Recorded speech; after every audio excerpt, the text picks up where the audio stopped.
Introduction. People don't always deal with vice president as often as the president. We're close to the election, and this is really imperative for her to let the people of the country know what we know about her, which is her ability to be the president, that she has an agenda moving forward, that there's a huge difference between Donald Trump and his Project 2025 and the values of Democrats. I just saw a Wisconsin-based journalist just was tweeting that the amount of energy in the room in Milwaukee now compared to a few weeks ago in Madison is a distinct difference. And I think that's what you're seeing. People are excited that Kamala Harris is the nominee. They're excited about the prospects. And right now, it's the Republican Party that has the problem. They've got one of the two people during the debate that people weren't connecting with still as their nominee. We've got someone that I think is going to be really great to be running in Wisconsin.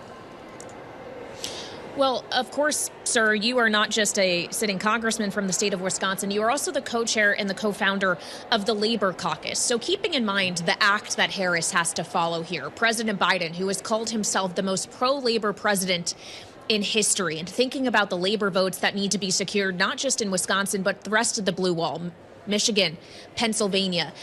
Is Harris as strong on labor? Can she own that in the way that Biden has?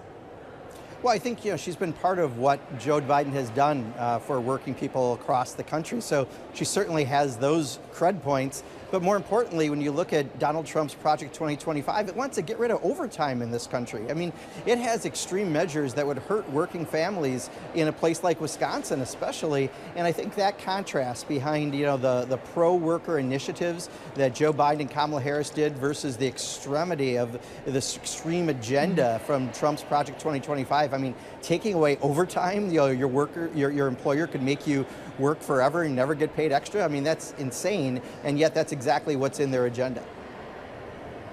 Congressman, in our final moment with you, it's worth noting that your district includes Madison. It's a college town. We've seen some difficulty for Biden during the primary process in places where there is a high concentration of young people, in part because of his policy toward Israel and Gaza. Is Kamala Harris the candidate to get that young vote back? Yes. In fact, I was with a couple of UW-Madison college Democrats on Saturday, and they were talking about the difficulty they had right now with Joe Biden, but how different it would be if Kamala Harris was the nominee, and Kamala Harris is now the nominee. So I think, having to be able to kind of turn the page on that issue a little bit and having the new energy across the board is something that I see. And, we have a lot of university students in Wisconsin. I think it's something like 150,000 students. That's a lot of votes in a state where someone wins by 20,000 people.